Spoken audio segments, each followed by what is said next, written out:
Well, now on BBC Two, in a cost of living crisis, should taxpayers be paying for MPs' Christmas parties? Just one of today's hot topics with Jo Coburn.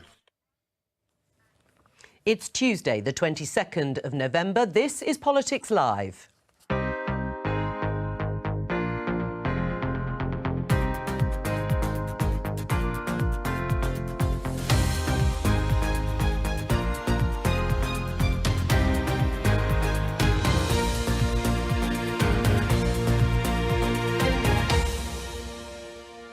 With me today, Conservative MP Alex Shelbrooke, Labour's leader in the Lords, Angela Smith, LBC presenter Ian Dale and Yahoo News political correspondent Nadine Batchelor-Hunt. Today, the Labour leader sounds a tough note on immigration. Our common goal must be to help the British economy off its immigration dependency. But his audience of business chiefs want higher immigration now to solve worker shortages. So would a Labour government bring down overall levels of migration? Also today, Liz Truss was in and out of Downing Street within a mere 44 days. How will history judge her time in office? And would scrapping the House of Lords help restore trust in politics?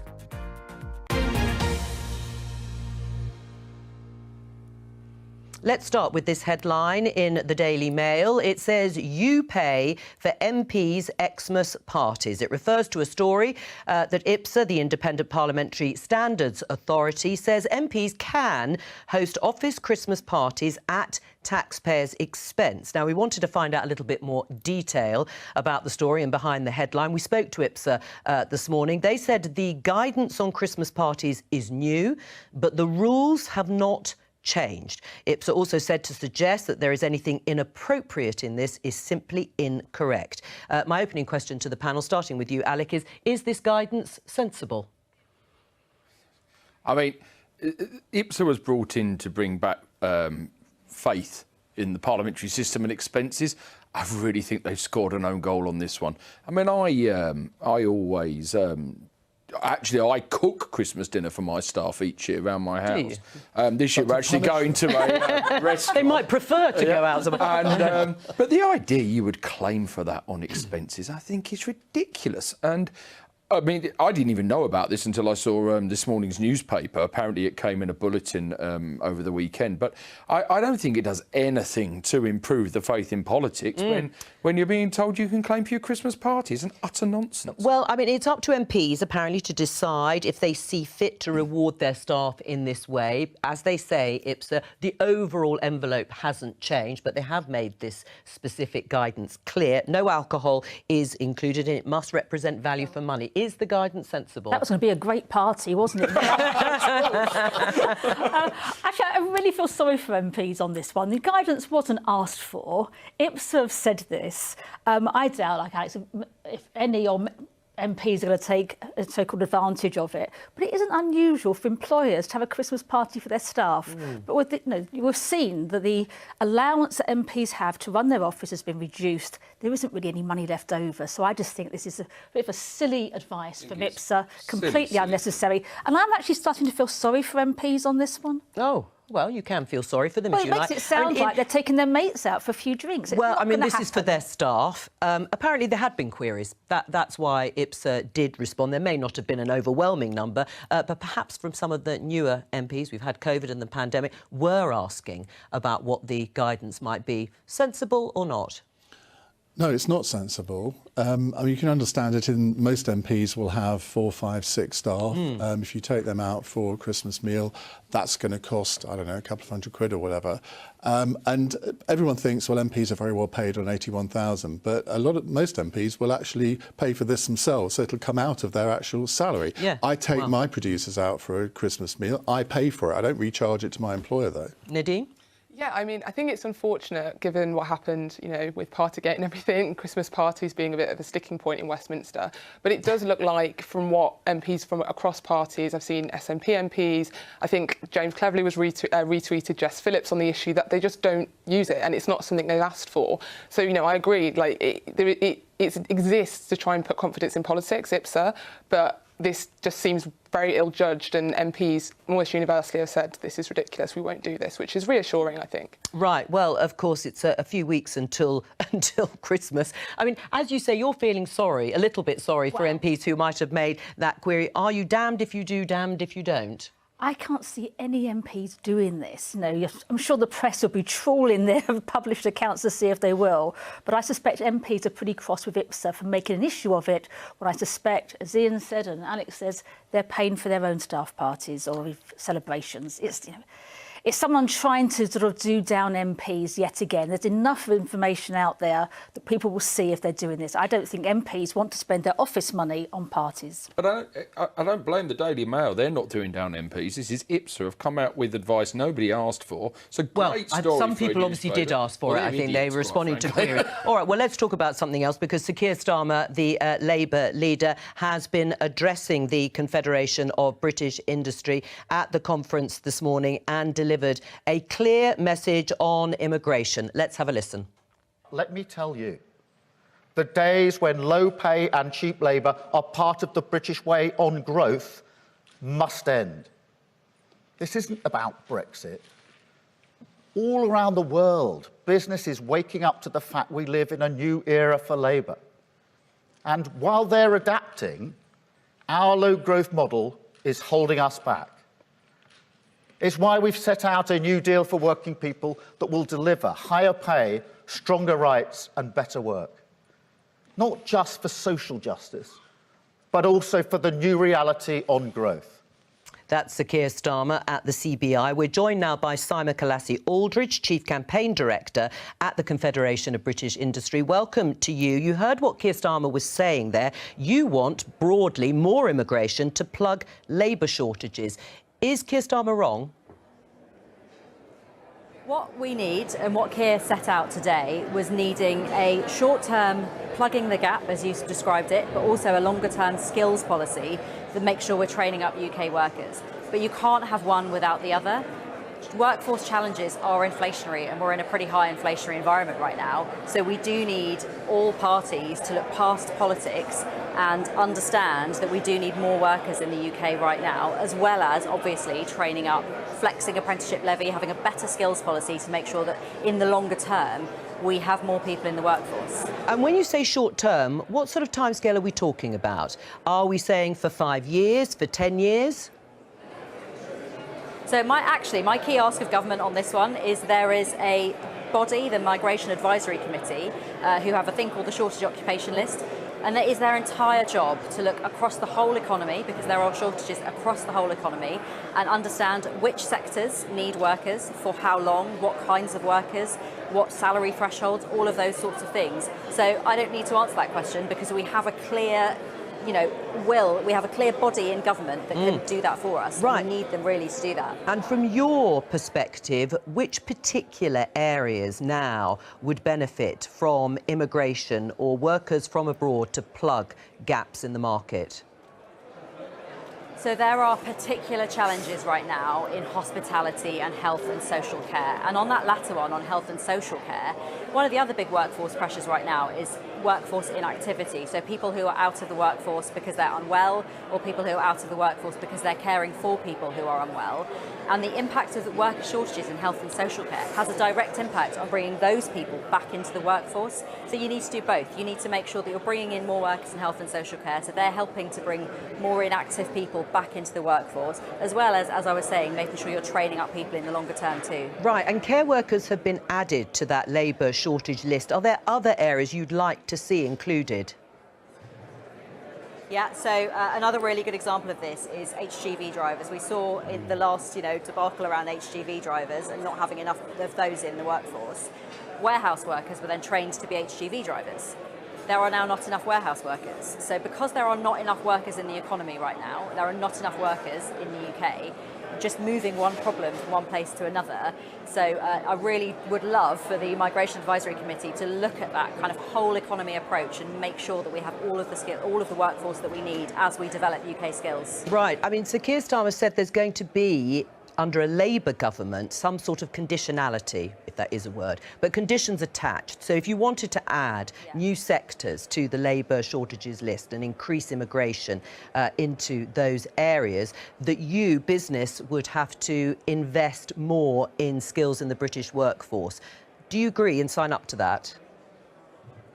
So we had already signed up to that. As I was saying before, that is something we want. We want to train more workers in the UK. Right now we have an apprenticeship levy that is incredibly inflexible. You have long apprenticeships. There is not enough flexibility, which means that, you know, workers can't train the workers that they need at the time they need. My dad's a mechanic. When he started out, he learned how to fix engines, internal combustion engines. Cars then got computers, but at no point did he have to completely retrain for a number of years. He did little bits of on-the-job learning, little courses here and there to make sure that he can fix the car of the future. Our current apprenticeship levy does not allow for that. It is inflexible. Flexing that apprenticeship levy means that businesses can get the skills that they need. I subscribe to that. That is something that we are calling for. All right. You've got to do both, though, because there are just not enough workers in the UK right now. So I must stay with us. Angela, listening to that, there aren't enough workers in the UK right now. So Keir Starmer saying he wants to wean the UK off its dependency on immigration. It's a long-term goal, isn't it? Yes, it has to be. I think there's an immediate short-term goal to be achieved here, and that does involve, as the CBI is saying, some immigration. But part and parcel of that, you can't use that always as a way to try and plug gaps.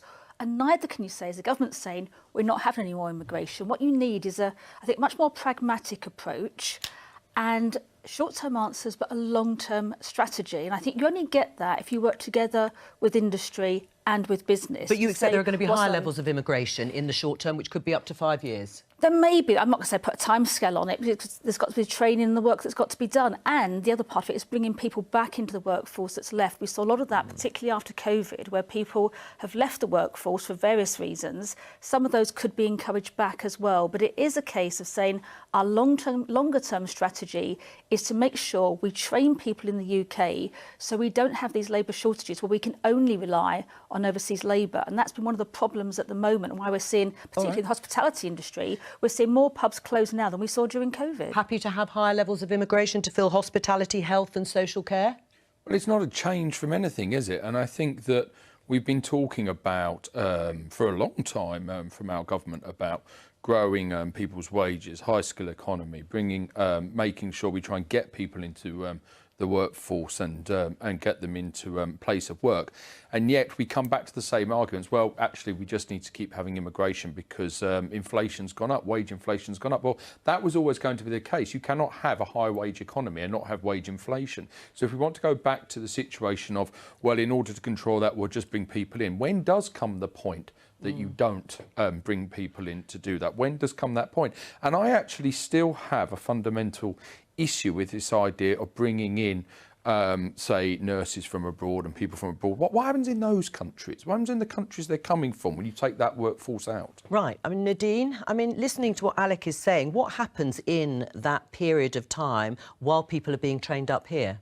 Well, I think the simple answer is more immigration, right? This isn't, as the lady from the CBI was saying, this isn't an issue that can be, avoided moving forward if the country truly wants growth. And as the OBR said in its report, immigration is going to be key to growing an economy which has stagnated. And as I was saying earlier, one of the kind of legacies of Liz Truss is getting the conversation focused on growth. Keir here, I think, is kind of walking a very fine line between trying to bring in voters that voted Brexit and wanted a reduction in immigration in 2019, but also trying to keep more Labour voters who were more sympathetic to immigration on side, and also trying to be more pragmatic, whereas with the government, particularly with cabinet ministers like Suella Braverman, they're heavily against immigration regardless of the consequences. So I think Labour is trying to walk kind of fine line, trying not to annoy anyone too much in their approach. Do you accept what Nadine said, Ian, in terms of it being a driver of growth, higher levels of immigration? No, I don't at all. I mean, Labour are criticising the Conservatives for having low growth over the last 12 years, and compared to other European economies, that's a fair accusation. We've had very high immigration over the last few years. Now, I have no objection to immigration. I think immigration needs to be at least in part related to the skills needed in the economy. But the CBI have got a damn cheek, to be honest, because they're the ones that have caused this, because their members, or their bigger members, haven't been investing in skills. They haven't been investing investing in the training that's been needed. And now they blame the government because they want the cheap labour that they've had for the last 20 years back. Well, they're not going to get Isn't it. that why you need a partnership between the two? You need government Absolutely. and business and industry working together for a longer-term strategy. Otherwise, And there needs to be a let me put that Yes. back to Simon, because that is a pretty strong claim from Ian, that actually you failed, Simon, and the CBI and businesses have failed to do exactly what you set out, which is why we're suffering to some extent from shortages in the workforce, because there hasn't been enough investment in skills. There could definitely be more investment in skills on both sides, on both the business side and on the government side. But as I was saying before, we have a very constrained skills system, with the apprenticeship levy being the main focus of that. We have to flex that. The skills environment, the jobs that we need, they don't require long apprenticeships. They require shorter courses. They require different kinds of skills. They require different kinds of training.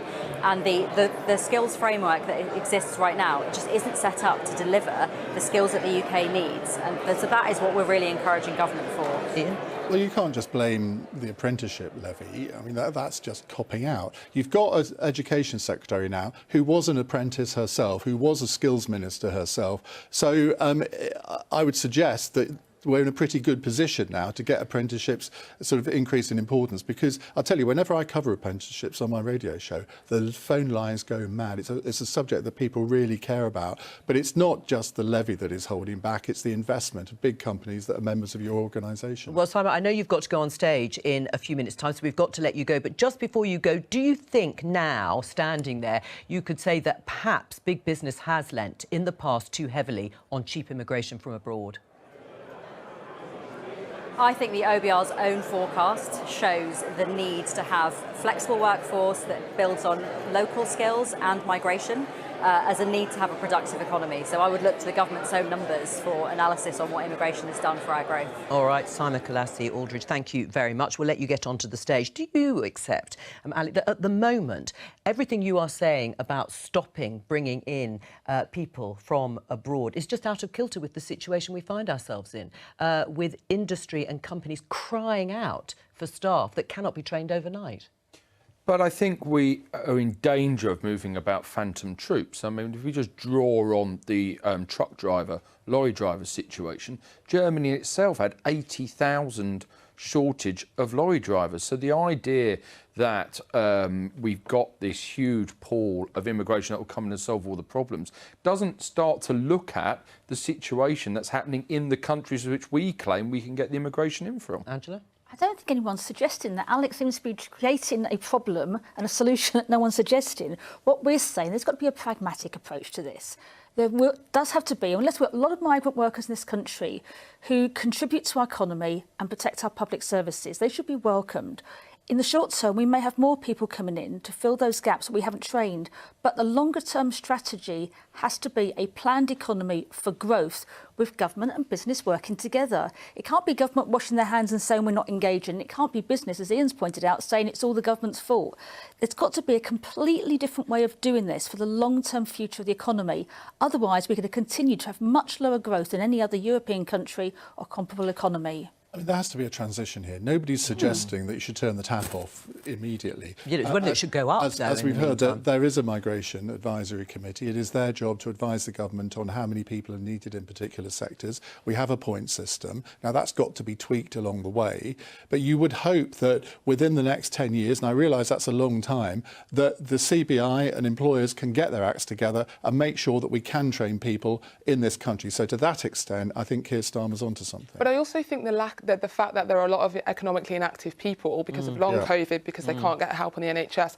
I mean, the NHS mental health care is virtually non-existent and essentially privatised in this country. There'll be a lot of people who are suffering with depression and anxiety, and that should be the priority. But also, they could be working, and a lot of them will feel depressed and anxious that they're not contributing to the economy, particularly the rhetoric we see on television. So there needs to be health and the economy are inextricably linked. So we can't really. The worker shortages we have, in part, could be solved if we had an effective healthcare system. That's true, but as Jeremy Hunt pointed out in the budget, there are 600,000 people who are economically inactive, but could be active. So the challenge is to get them back into the workplace. Right, what people always want to know is what is a reasonable figure, Alec, for net migration? What's a reasonable level for people to actually be able to look at that and say, yes, that's what we were promised? Well, I mean, that's subjective to everybody from their own personal perspective. I think what we have parties, to... the parties have been clear. You'll remember the Conservatives, certainly in David Cameron's time, talked about bringing down net migration to tens of thousands. Suella Braverman, the Home Secretary, now says she would like to get down to below 100,000. People want to know what is a reasonable, acceptable level of net migration. And I think there's a reasonable point in that we've been having this discussion about migration coming in, yet we are in the hundreds of thousands of people who do migrate. And I think when we're looking at this subject overall, I don't think it's about what's an acceptable level. It's about, are we actually going to invest in the people in this country and train them here and raise their wages, or are we just going to fall back to the model? I mean, if the answer to that question is, well, what it's been over the last 20 years, well, then expect everybody to sit on minimum wage. I mean, we're looking at the moment at around 240,000. The Office for Budget Responsibility in its forecast, Angela, said that net migration would probably come down to about 205,000 by 2026. Is that about right for you, or would a Labour government want to see it lower? We've never put a figure on net migration. I think it's a bit of a meaningless figure, if I'm honest. I don't know why the government got into this in the first place. If you are losing... Meaningless or unachievable? No, I'm saying meaningless for this reason. If you are losing lots of highly skilled workers that benefit this country who leave to get jobs in other countries and bring in fewer lower paid workers, net migration figures may change, but it's not helping the economy. I think what we've heard today from the CBI and from Keir is a way forward that doesn't play around with numbers, but looks at what the economy needs and what's in the best interests. And it has to be, and I think Ian's talked about a transition, but it is that short-term arrangements and longer-term plans. But let's not just say if we've got lower net migration, that's better. We might be losing some very highly skilled, highly qualified workers. And just to play the numbers game on immigration really doesn't achieve much at all. But I would just go for the definition of what the economy needs or what British workers need, because the CBI would say that the economy needs cheap immigration labour coming in to bring inflation down, whereas what British workers want is to see their wages rise and their skill base rise. So those two statements are separate statements. I mean, is there discomfort on the right of the Conservative Party with the discussion about higher levels of immigration, even to fill short-term vacancies? Well, the right of the Conservative Party have always wanted lower immigration for all sorts of different, sometimes reasonable, sometimes very unreasonable reasons. I don't think that most people now recognise this tens of thousands figure. It was a figure quoted by the Conservative Party to give a signal that they wanted lower immigration. It's as simple as that. And that's what actually Keir Starmer's doing today as well, signalling to voters in the red wall seats that he wants lower immigration too. So there's a lot of politics at play here as well as economics. Personally, I don't have a problem with higher rates of immigration if the economy needs higher rates of immigration after we've got the skills to offer the jobs to British workers first. I mean, the whole point of a successful immigration system is to plug holes in the economy where they can't be filled by British workers. All right, you can hear more on this subject on Newscast. Just take a look. Newscast. Newscast from the BBC. You can get that on BBC Sounds, and of course it will feature Adam Fleming and Chris Mason, my BBC colleagues. Let's just have a look at this tweet from our guest here, Alex Shelbrooke. I'm proud to have supported Liz Truss from the very start with her positive vision for our country and the Union. This was from August, as you can see, the 22nd. Has that tweet aged well, Alec? Well, I still believe in it. And I still believe that Liz Truss's policy of breaking the orthodoxy is the right way forward. In many ways ties into the conversation we've just had, where we have organisations like the CBI saying we've got to have more immigration. We have the idea that, well, before we do anything, we have to satisfy the fact that the Bank of England put the markets in a position where they weren't willing to accept any shocks like that. And I'm not saying that we didn't make mistakes. That would be daft to say that. Clearly we did. She's no longer Prime Minister. But went too fast in the mini-budget. I accept all of that. But what now's happened is that the political consensus has been one of, well, we must just balance the books first before we do anything else. That's the consensus. So I still am proud that I backed Liz. I still believe in the philosophy she had, and I hope that we do get back to that under the new Prime Minister, that is something that I think Conservative governments need to be focusing on. Was it just a case of too much, too fast? Well, it's easy to look at it like that. Clearly, that mini budget was too much, too fast. But was there something more fundamental than that in terms of Liz Truss? Well, the and her fundamental economic problem with perspectives? Liz Truss is that she could not communicate what she wanted to do, and she didn't roll the pitch before she announced what she wanted to do. Admittedly, she did what she said she was going to do in the leadership election, but she's never been a good communicator. And if you're going to do something radical, you have to be able to communicate to the electorate why you're doing it and what the consequences will be. Now, before we came on air, Nadine was saying, well, she did actually, her legacy will be the fact that we're all talking about growth in a way that we didn't before. And I think that's absolutely right. But that's about the only positive thing I can think of anything she did or said during her 49 days, wasn't it? I think you said 44. I did. Have I miscounted? I think it might have been 49. But thank you for that correction. Alec, what do you say in response to Ian? Well, I think Ian's right in the sense that the strategy we wanted to employ was all purely focused around growth, and the pitch wasn't rolled, but there were circumstances at the time that conspired, which is why I think that too much was done in that budget to not have the pitch rolled. So I think that there was a whole host of packages came through because of the circumstance at the time they hadn't been trailed. We were stuck in a window of before the conference season started that we had to sort out the energy price cap.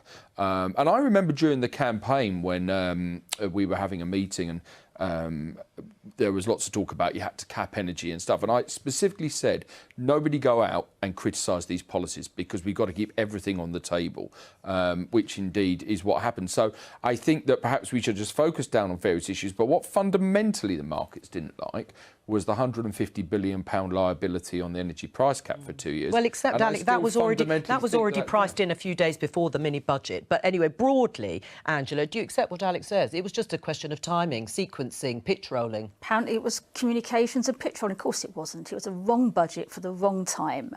And the country is paying for that. And so it came against. You've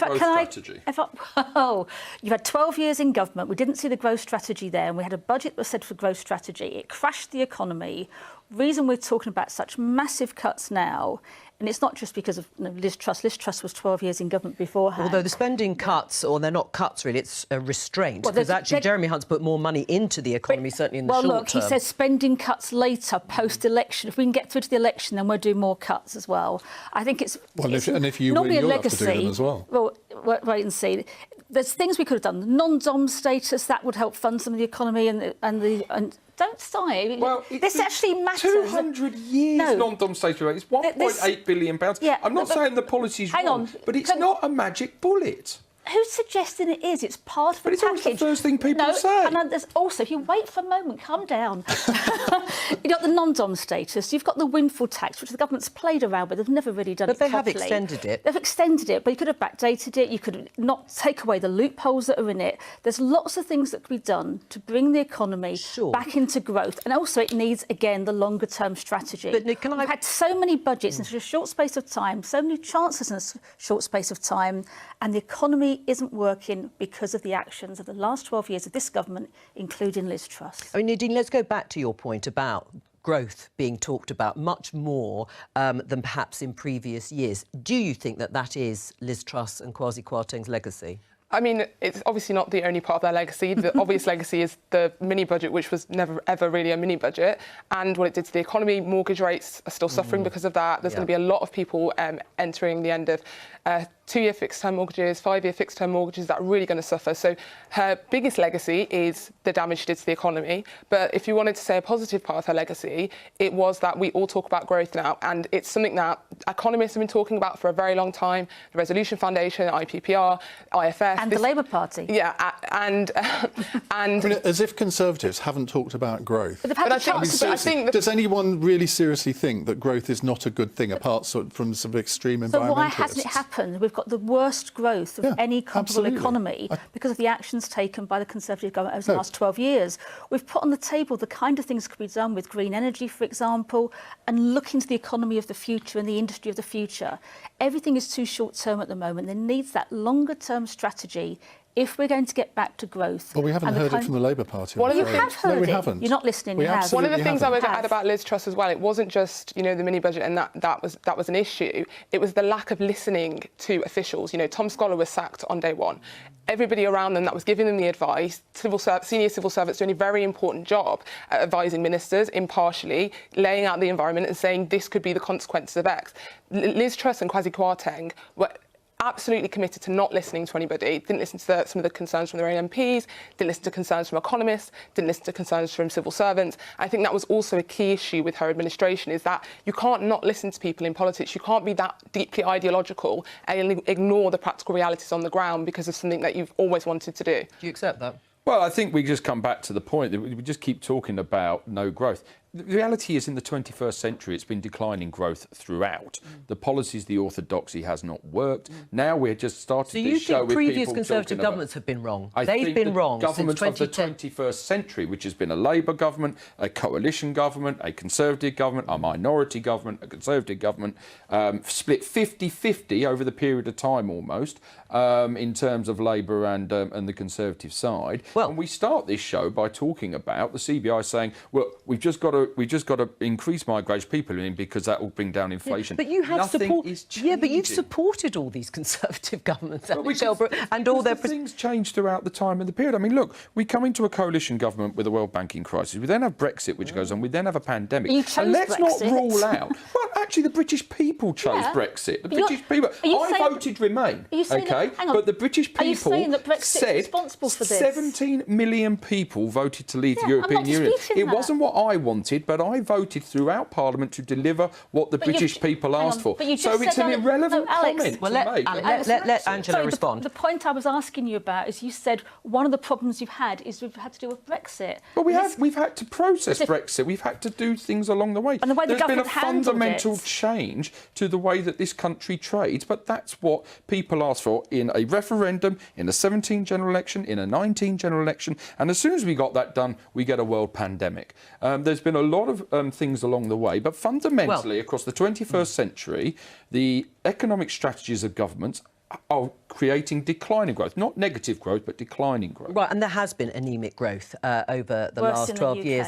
But actually, Labour did support quite a lot of the tax-cutting agenda of Liz Truss. So you obviously saw that cutting the basic rate of income tax from 20 pence to 19 pence would be stimulating growth. We think there's different ways of taxation, and one of the problems is it's always working people on the lower incomes that are paying the highest price. Middle earners now are going to struggle more. We still came back to, and you'll shout at me again, but things like non-DOMs and the windfall tax could have helped a great deal, and the government chose not to do those things. What the tax-free allowance was when the Conservatives came to power after 13 years of Labour. Well, I'll tell you, it was £6,500. Well, which party has doubled that to £12,500? We've changed it as well. There's changes been made, but at the moment, you ask working people if they feel more comfortable now than they did when this government came to power, and they will tell you they are struggling more now that is true. than they have done for a very long time. And that's the challenge for the Conservatives at the next election. Which they haven't met so far. How do they answer the question, are you better off than you were 4 years ago? They're not going to be answered, are they? There's no answer to that.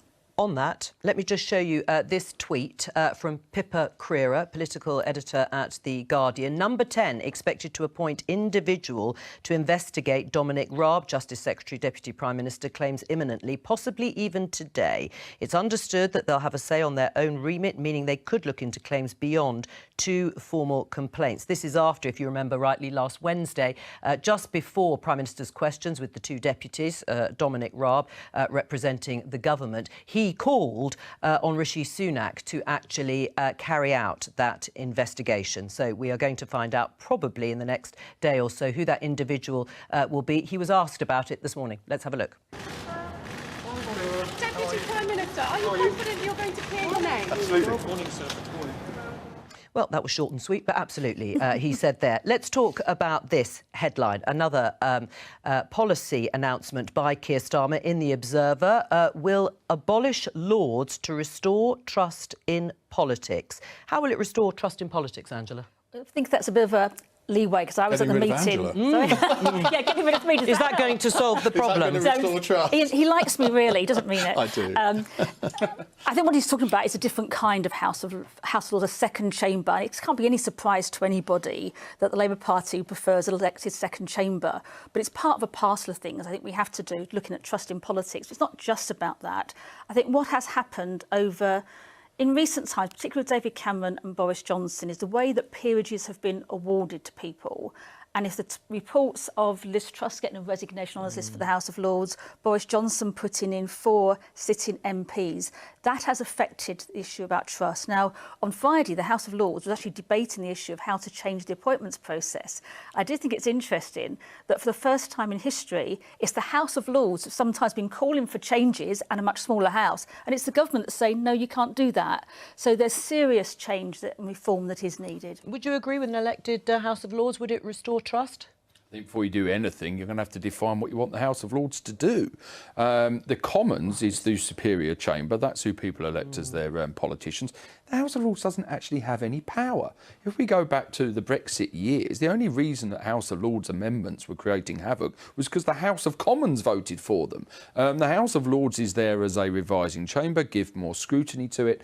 If it is to be elected, and quite frankly, you'll find 650 MPs say it should go and 650 different ideas about what it should be. I remember in my first term, we had a vote on the floor of the House. I think there were 8 different motions brought forward, and every single one of them was defeated. And governments, it's a bit of an esoteric argument about House of Lords reform. It doesn't come up on the doorstep, and fundamentally, governments soon realise that it starts eating away legislative time and best just carry on. But let's not pretend that the House of Lords have power.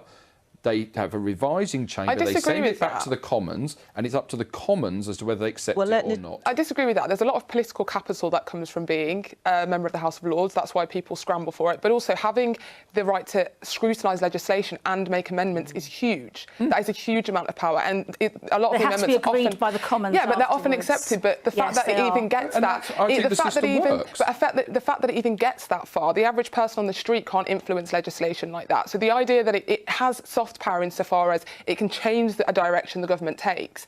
I would say with the House of Lords, I do think it's inevitable that it will become an elected chamber. I think it's a bit of an anachronism. But I understand the argument when people say there's a lot of people with expertise in the House that wouldn't necessarily be there if it was an elected second chamber. But the idea that it doesn't have any power, as I said, there's a reason why people scramble for peerages. Ian?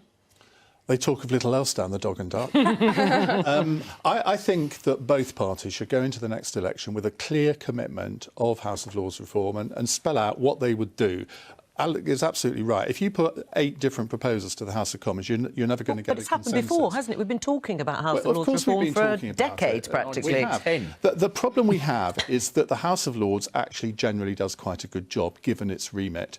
So there is an argument to say, well, if it ain't broke, don't fix it. And I completely get that. But you wouldn't start from here. I mean, if you were creating a second chamber, you would not start with 92 hereditary peers. And by-elections all of whom ought to be abolished immediately. I think most people would accept that. There's some things you could do now, aren't there, Ian, as well? There's things we could do very easily now. Well, if they were easy, they would have done before. Well, the government stopped us. The House of Lords would vote for some significant changes, but the government won't let us. The House of Commons wouldn't let you.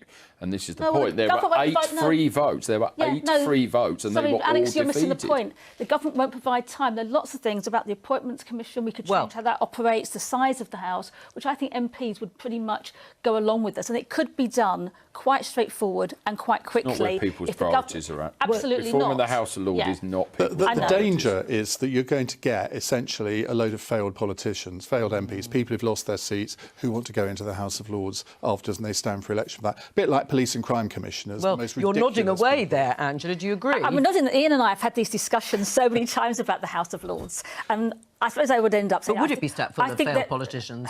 Well, some people say it is now, and that wasn't fair either.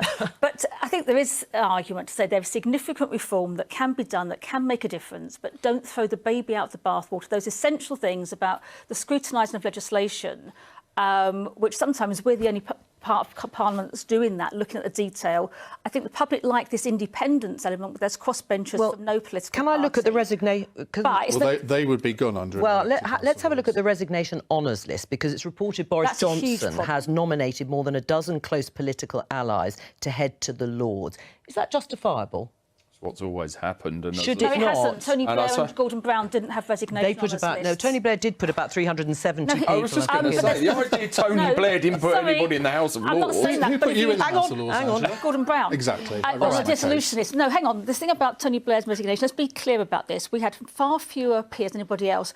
And when the hereditary peerages ended, bar from the 92, all parties wanted some of the working peers hereditaries to go back in, and they went under Tony Blair's name. Please don't try and make out that it's just Conservatives who It is. put their cronies. Tom Watson, for example. I mean, can you really justify Tom Watson being in the House of Lords, given his record on the I can absolutely justify that. But the important thing is, I think, my own view is that resignation honours lists have had their day. For an outgoing Prime Minister to put somebody in the legislature for life, particularly when those people are currently serving in the House of Commons. Let me put that to Alex. Should Rishi Sunak veto Boris Johnson's peerages list? Is it time to end this? No, I don't think he should veto it, because that's changing the rules of the game mid-game. If there is the call for these things to change, then that needs to be debated. But the idea you just suddenly decide now and change it is not how the process works. Let me just take you quickly back to January when Tony Blair got his Garter and there was a huge kick-off. Of course Tony Blair should have had his Garter. He was a Prime Minister. Should it end, this resignation honours list from former Prime Ministers? I don't think it's good for public trust. I think it should be more transparent. If we're going to have the House of Lords still existing, there should be a clear evidence of why these people are being put on their merit. It's a scrutiny chamber. If it's going to have people scrutinising legislation, it should have experts. It shouldn't have mates of Prime Ministers who get it as like a... But if it's elected, who's going in? Because it will be a party list system, a bit like... Well, that's what I said earlier. That would be one of the things that would be a negative, because you wouldn't have these experts in the chamber. But I do think this habit of appointing friends... This is why no one ever agrees, because then you can't come to those conclusions. Right. Well, just though very briefly, if it was elected, would you stand for election? Depends when the elections were, but I feel I've been an elected politician for a long time. I've been in the House of Lords. Well, in principle, never mind about timing. In principle, I think that we want good people to stand for election to a second chamber to scrutinise legislation. Whether I choose to, time will tell. And in terms of it being in competition, in conflict with the House of Commons, isn't that the biggest problem? I think it's one of the things that has to be ironed out. So the House of Commons must always be the primary chamber. It is now. They're elected by the public, and that's what I say, that the devil's in the detail on these things. But it's no surprise to anybody that the Labour Party has said this time and time again about elected chamber. The difficulty is how you get to the detail, you make it work, and you don't rival the House of Commons, but you still do the detail of legislation and the heavy lifting of legislation. Well, a brief look ahead to tomorrow's programme. Of course, we'll be covering live and uninterrupted Prime Minister's questions tomorrow. This might come up. This story in The Guardian. Rishi Sunak is registered with private GP practice offering £250 consultations. Campaigners say poorest people will suffer most as NHS is neglected and private practice becomes the norm. Does it matter Rishi Sunak is signed up with a private GP or not? Doesn't matter to me, because ultimately that's somebody not going to the local GP. And what's often overlooked in this country is that GPs are private businesses. Angela, does it matter? Should it matter to people if Rishi Sunak is registered with private GP practice? I think what matters more to people is whether they can get an appointment with their local GP when they want one. And I think that's the question people are asking. Does Rishi Sunak understand that? That's what they'll be asking. So I think on its own, it's not the big issue. But if it means he doesn't properly understand what it's like for everybody else. But the idea that the Prime Minister wouldn't get top treatment on the NHS is ludicrous, though, isn't it? I mean, does it show an out-of-touch side or not? Well, if you think that a Prime Minister can only understand what being unemployed is like if he is unemployed or she is unemployed, then I suppose it should matter. I mean, he understands that there's a problem with waiting lists. Just because he goes private, that doesn't mean to say he doesn't understand it. If I had £700 million, I'd probably do the same. I think most people would. This story is all about the politics of envy. Nadine? I think the public will probably be a bit annoyed about this. If they've got relatives who are sitting around in A&E for, over a day, they're probably thinking, well, why is the Prime Minister having private healthcare? We can't afford private healthcare. I would just flip that, though, and say probably be more annoyed if they were waiting. The Prime Minister with £700 million in the bank was sat there waiting to see the NHS doctor. I disagree. And also, if you look at Boris Johnson, he made a big thing about the fact the NHS treated him when he had COVID. COVID. You know, if a Prime Minister truly believes in our NHS, it should be good enough for him. I think that's what a lot of people will be thinking, rather than him going. All right, well, that that's was all we have slightly time for. Thank you to all of my guests. I will be back, as said, at 11:15 tomorrow for more Politics Live, covering PMQs on BBC Two and on the BBC iPlayer. From all of us here, bye-bye.